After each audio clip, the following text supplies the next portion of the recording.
అందరికీ నమస్తే అండి. అందరూ బాగున్నారని అనుకుంటున్నాను.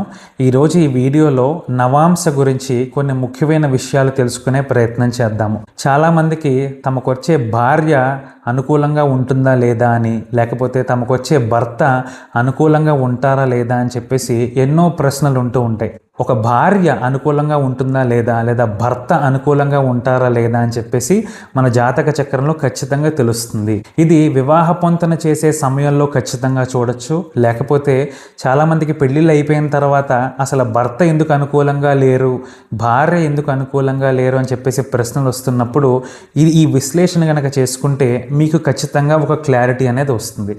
ఇప్పుడు ఉదాహరణకి ఒక వ్యక్తికి తన భార్య అనుకూలంగా ఉంటారా లేదా, సపోర్ట్ చేస్తారా లేదా అని తెలుసుకోవాలి అంటే ఆ వ్యక్తి యొక్క నవాంశ చక్రాన్ని మనం చాలా జాగ్రత్తగా పరిశీలన చేయాలి. ఈ అబ్బాయి యొక్క కోరికలు ఏవైనా ఉన్నా అవి తీరాలి అంటే తన భార్య చాలా ముఖ్యమైన పాత్ర పోషిస్తూ ఉంటుంది.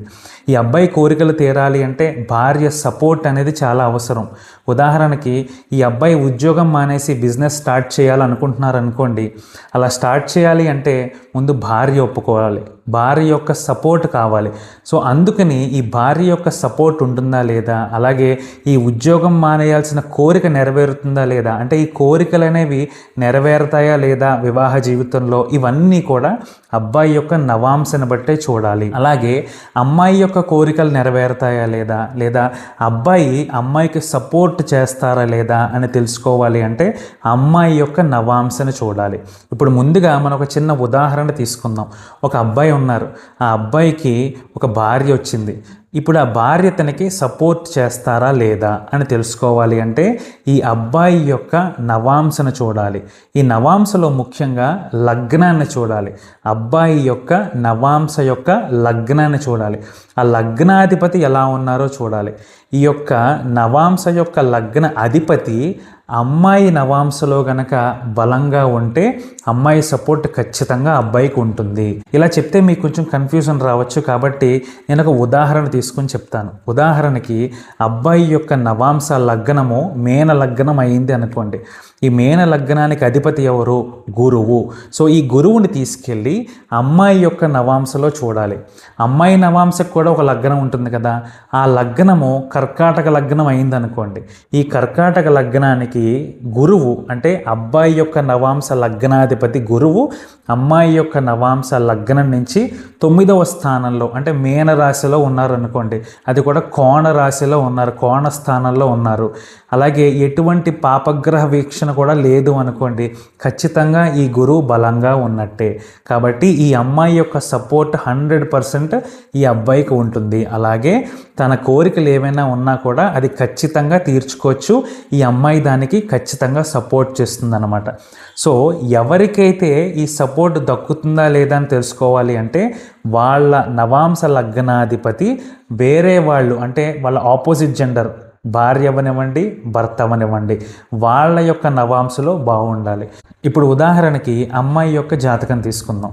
భర్త తనకి అనుకూలంగా ఉంటారా లేదా, సపోర్ట్ చేస్తారా లేదా, అలాగే ఈ యొక్క అమ్మాయి కోరికలు నెరవేరుతాయా లేదా అన్నది అమ్మాయి యొక్క నవాంశ లగ్నం నుంచి చూడాలి.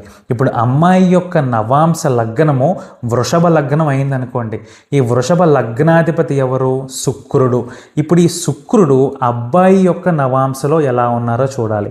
అబ్బాయి యొక్క నవాంశ లగ్నము ఉదాహరణకి సింహ లగ్నం అయిందనుకోండి. ఇప్పుడు ఈ శుక్రుడు అబ్బాయి యొక్క నవాంశలో 2వ స్థానంలో ఉన్నారు. సింహలగ్నం అయిందంటే 2వ స్థానం ఏంటి? కన్య అవుతుంది. అంటే ఈ శుక్రుడు ఈ యొక్క కన్యలో నీచబడి ఉన్నారన్నమాట. అలాగే ఉదాహరణకి ఈ శుక్రుడిని శని చూస్తున్నారు లేదా కుజుడు చూస్తున్నారు అనుకోండి.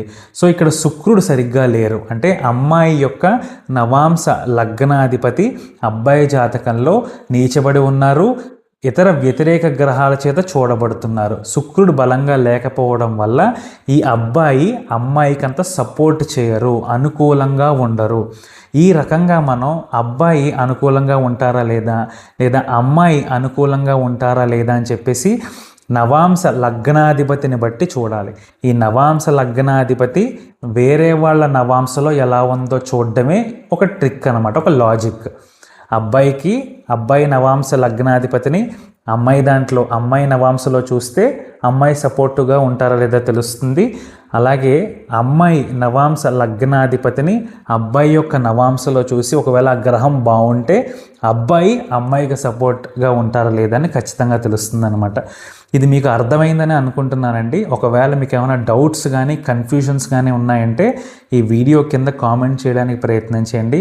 అలాగే మీకు ఎటువంటి డౌట్స్ ఉన్నా కూడా కామెంట్స్ చేయడానికి ప్రయత్నం చేయండి. ఈ వీడియో మీకు నచ్చినట్టయితే లైక్ చేయండి, ఈ ఛానల్కి సబ్స్క్రైబ్ చేసుకోండి. Thank you so much.